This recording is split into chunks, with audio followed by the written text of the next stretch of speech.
Memang ini hasil dari jerih payah warga yang selama ini antusias, mulai dari persiapan, mulai dari penataan kampung, yang di situ setiap kampung kita punya ciri khas.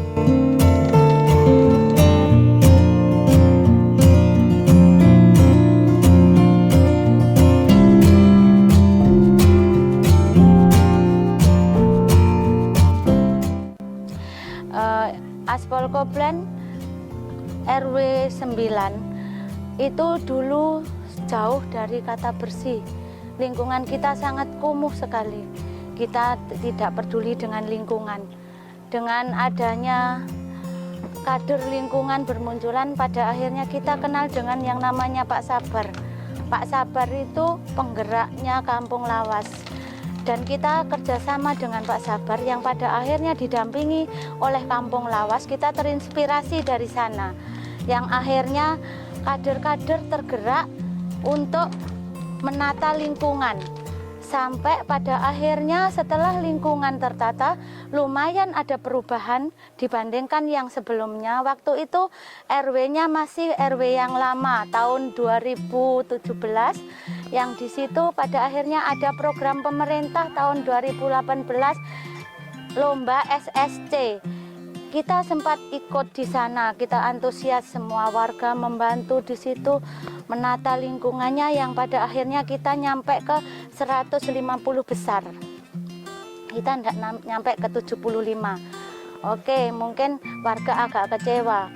Tapi setelah ternyata ada lomba lagi SSC program yang kedua, saya sempat ngedon, apa mau, wong yang kemarin aja sudah kita kecewa nggak nyampe ke 75, tapi ternyata semangat warga lebih semangat 2 kali lipat dari yang lomba tahun 2018.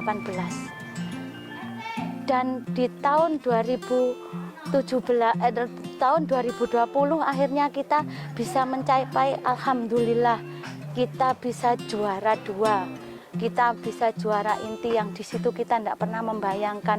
Memang ini hasil dari jerih payah warga yang selama ini antusias, mulai dari persiapan, mulai dari penataan kampung, yang di situ setiap kampung kita punya ciri khas. Untuk kampung RT 1 itu punya fermen gadeng. Di situ memanfaatkan lahan yang sempit, ditanami, dikasih kolam yang di situ bisa dimanfaatkan untuk warga. Terus sampahnya didaur ulang, dibikin baju-baju dan hiasan-hiasan, bikin masker dan lain-lain. Untuk RT 1 ibu-ibunya kreatif, ibu-ibu PKK-nya guyup rukun mengerjakan semuanya bareng-bareng. Untuk RT 2 mempunyai khas tanaman toga. Di tamannya RT 2 ditanami semua tanaman toga ada di sana. Warganya kebetulan juga gabung dengan Puskesmas Gundi untuk jadi kader toga. Untuk RT 2 kebanyakan warganya ikut kegiatan toga yang dinaungi sama Puskesmas Gundi. Jadi di RT 2 fokus ke pembuatan jamu minuman. Untuk RT 3 punya ternak madu. Di situ juga punya fermen garden. Jadi di Aspol ini alhamdulillah perubahannya pesat. Mulai dari tahun 2017 kita merintis sampai sekarang ini, yang alhamdulillah mulai tertata untuk lingkungannya. Warganya guyup rukun dan mulai peduli yang namanya lingkungan itu harus sehat dan harus bersih.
UKM-nya, untuk produk unggulannya Aspol, Aspol punya unggulan yang mungkin di Surabaya masih jarang ada kampung yang punya produk yang ada di Aspol. Malah mungkin enggak ada. Tapi kalau di luar daerah Surabaya saya rasa banyak. Sudah ada kayaknya saya lihat di YouTube atau di Facebook. Dan saya terinspirasi di sana, bagaimana kalau madu itu dibawa ke Surabaya. Karena dengan pertimbangan Surabaya, Bu Risma kebetulan suka dengan tanaman yang banyak bunganya. Sedangkan madu ini yang binatang kelanceng yang menghasilkan madu ini yang dibutuhkan bunga-bunga yang banyak putiknya seperti yang ditanam Bu Risma. Yang pada akhirnya saya kerjasama sama adik saya. Saya bawa ke Surabaya, pertama saya bawa 5 dulu. Ternyata setelah sudah di sini 2 bulan saya buka madunya, saya buka 1 kotak dapat setengah cingkir kopi itu. Terus akhirnya saya terinspirasi, ya udah tak tambah lagi. Akhirnya saya nambah lagi 25 kotak. Dan madu ini bisa dipanen kurang lebih 3 bulan sekali kalau itu bunganya banyak yang dimakan. Jadi di Aspol punya produk madu unggulan dari binatang kelanceng. Semoga nanti di Aspol ini bukan saya aja yang bisa ternak madu ini, karena bisnis madu ini kayaknya prospeknya bagus. Kotak ditaruh, kita tinggal manen. Kita nggak perlu menyediakan bunga karena di Surabaya Bu Risma nanam bunga banyak di sekitar di jalan-jalan. Kita manfaatkan itu, alhamdulillah. Ini warga Aspol di RT 3 terutama sudah kemarin ada yang beli 5 kotak, ada yang 5 kotak lagi. Saya maunya di warga Aspol RT 3 khususnya kalau bisa ternak madu semua. Jadi nanti kita jualnya untuk menyediakan, saya enggak sampai kewalahan. Kalau tempat saya habis, saya bisa ngambil di tetangga sebelah. Jadi perekonomian warga Aspol khususnya yang ternak madu ini akan bertambah dengan menaruh madu aja di depan rumah, taruh ternak, kita panen, kita jual, kita enggak usah soro-soro, kita enggak perlu menyediakan makan dan lain-lain. Ini program Aspol ke depan terutama untuk RT 3. Semua warga RT 3 kalau bisa ternak madu semua. Jadi kita fokus ke produk ini. Madu kelanceng asli.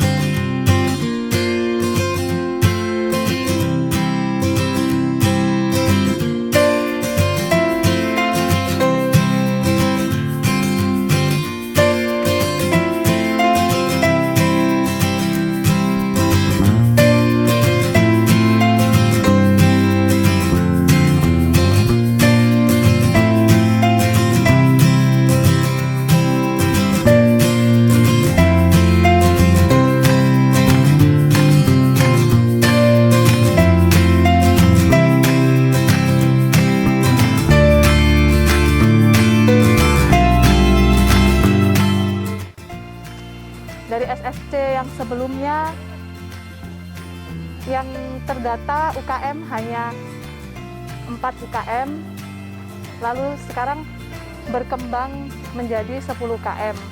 Alhamdulillah, walaupun di sini mayoritas semua sebagian besar ibu-ibu Bayangkari, ibu-ibu yang sudah tercukupi biaya hidupnya setiap bulan oleh suami.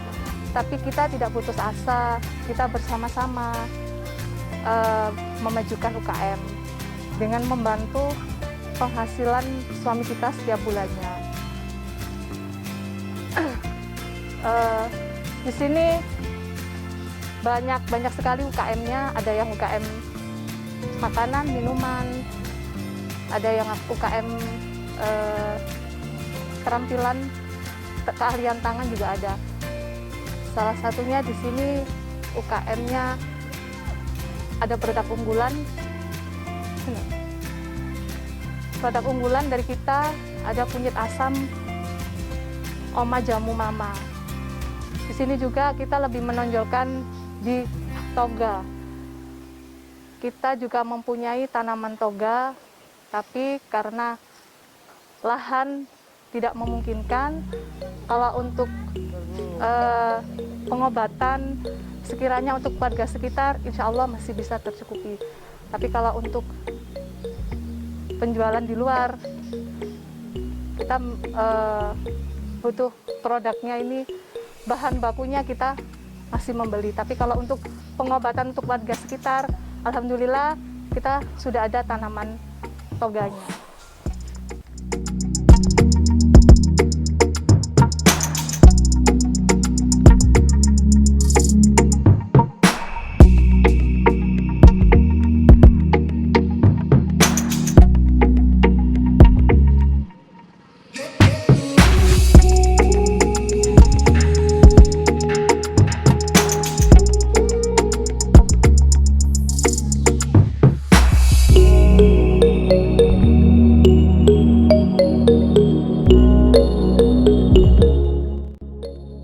Untuk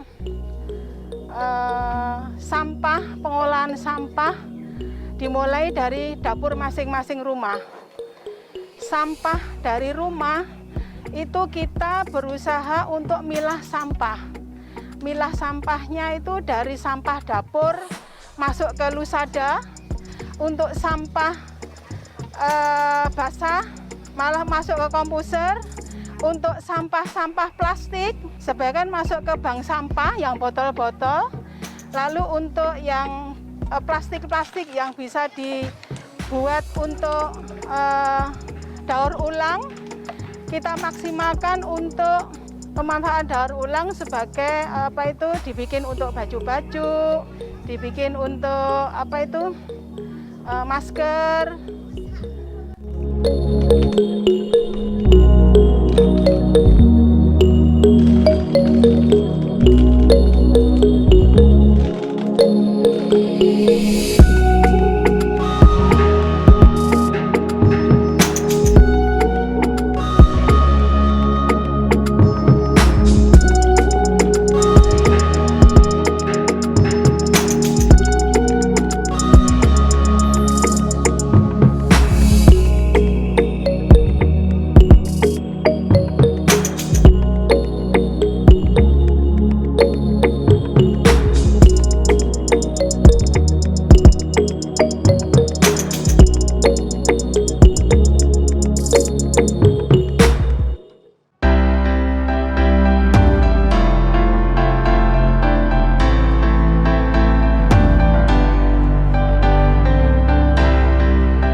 Jadi kami perjelas lagi di kampung kita RW 9 Aspol Koblen, tentunya kita di era pandemi COVID-19 saat ini, kita tetap mematuhi protokol kesehatan, termasuk sebelum masuk asrama kita mematuhi mulai dari cuci tangan, termasuk orang yang tidak pakai masker itu kita tidak diperkenankan untuk masuk dalam asrama.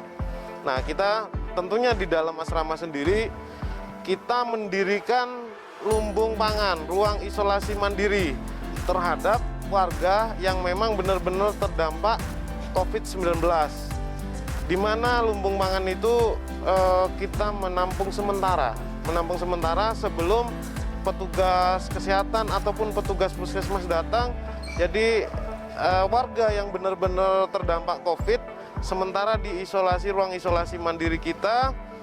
Di ruang isolasi itu kami persiapkan termasuk permakanannya, warga juga mengantarkan kepada warga yang melaksanakan isolasi mandiri. Termasuk kita di dalam asrama juga dilakukan penyemprotan seminggu sekali, ada petugasnya yang melakukan penyemprotan disinfektan. Mungkin itu aja terkait dengan pengalaman kami untuk menghadapi pandemi virus corona. Mungkin harapan kedepannya kita tetap mempertahankan lebih baik lagi, lebih dikenal lagi, dan kita bisa lebih baik lagi, lebih istimewa lagi. Mungkin itu saja dari saya. Sekali lagi saya ucapkan terima kasih kepada semuanya, seluruh warga, seluruh pemerintah yang telah mendukung program ini, mensupport kami, tidak mengucapkan banyak terima kasih yang tidak terhingga. Mungkin itu aja dari saya selaku Ketua RW 9 Aspol Koblen. Saya akhiri, wabillahi taufiq wal hidayah. Wassalamualaikum warahmatullahi wabarakatuh.